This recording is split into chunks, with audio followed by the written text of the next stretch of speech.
এই লইট্টা মাছ ফ্রাইটা করতে করতে কিন্তু আমি বেশ কয়েক পিস খেয়ে ফেলেছি। এত বেশি মজার, এত ক্রিস্পি হয় এই মাছটা।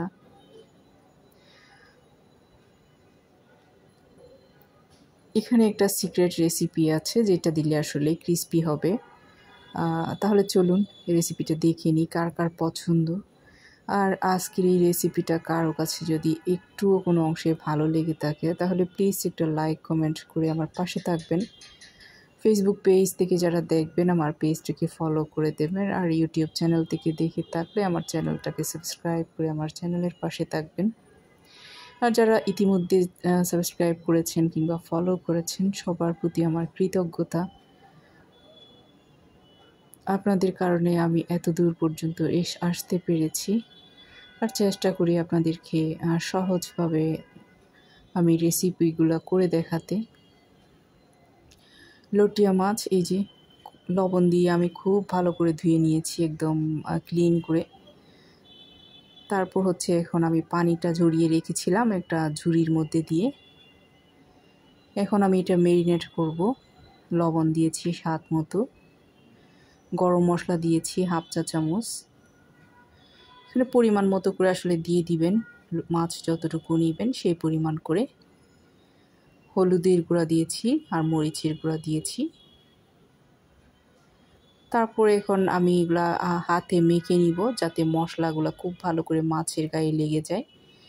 আর পানিটা খুব ভালো করে একটু ঝরিয়ে নেবেন। পানিটা ঝরানো থাকলে মাছের মধ্যে যে মশলাগুলো সেগুলো খুব সুন্দর করে কোট হবে। আর এটা আমি সকালে করেছিলাম, নর্মাল ফ্রিজে রেখে দিয়েছি। সন্ধ্যায় আমি এটা ভেজে নিয়েছিলাম। আপনারাও ঘন্টাখানিক ম্যারিনেট করে রাখবেন। আর সময় না থাকলে অনেক সময় সাথে সাথেও করে ফেলতে পারেন, কোনো সমস্যা নেই। আর তারপর হচ্ছে আমি এটার জন্য একটা কোটিং রেডি করব। এখন আমি নিয়ে নিচ্ছি একটা শুকনো বাটিতে ময়দা, হাফ কাপের মতো ময়দা নিয়েছি। আর হচ্ছে যে এক চা চামচ না, প্রায় 1 টেবিল চামচের মতো আমি এখানে কর্নফ্লাওয়ার দিয়েছি। আর একটু মরিচের গুঁড়া, একটু গরম মশলার গুঁড়া, তারপর হচ্ছে একটু লবণ। সব কিছু দিয়ে খুব ভালো করে মিক্স করে নিব। কর্নফ্লাওয়ারটা দেওয়ার কারণে এই মাছটা এত ক্রিস্পি হয়, মানে খেতে যে কী পরিমাণের মজার হয় আপনারা একবার হলেও এই রেসিপিতে ট্রাই করে দেখবেন।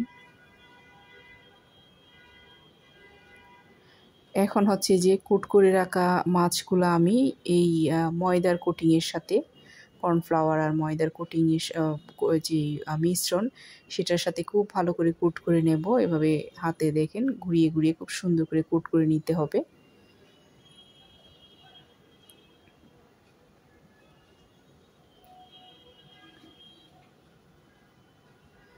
দেখেন ঝেড়ে নিয়েছি ভালো করে। তারপর হচ্ছে গরম তেলটা একটু ভালো করে গরম করে নেবেন। গরম তেলে ছেড়ে দিলাম। এবার এই পিঠ ও পিঠ করে যখন একটা পিঠ একটু ক্রিস্পি হয়ে যাবে তখনই উল্টে দেবেন, সাথে সাথে উল্টাতে যাবেন না, তাহলে কিন্তু কোটিংটা নষ্ট হয়ে যাবে। আর হচ্ছে মাছটাও নষ্ট হয়ে যাবে, ছিঁড়ে যেতে পারে। এক পিঠ যখন একটু ক্রিস্পি হয়ে যাবে তখন অপর পিঠটা উল্টে দেবেন।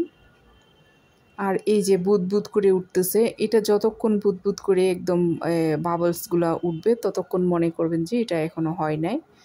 যখন বাবলসগুলো বন্ধ হয়ে যাবে তখন মনে করতে হবে যে এটা হয়ে গিয়েছে, মোটামুটি ভাজা শেষ।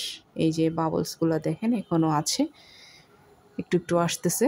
এটা যখন একদম চলে যাবে তখন আস্তে করে যে কোনো ফ্রাই মনে করবেন যে হয়ে গিয়েছে। এখন এটা আমি আস্তে আস্তে করে তুলে নিব।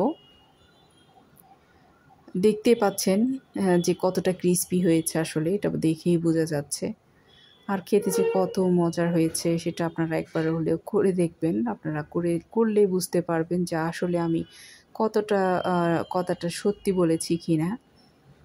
এই যে সবগুলো ফ্রাই হয়ে গিয়েছে, আমি বেশ কয়েকটা খেয়েও ফেলেছি। এটা আসলে নাস্তার মতো খাওয়া যায়, ভাত দিয়েও খাওয়া যায়। খুবই মজার একটা রেসিপি। কার কার পছন্দ কমেন্টে জানাবেন। আর এটা বানালে আমার কাছে ছবি দিতে পারেন।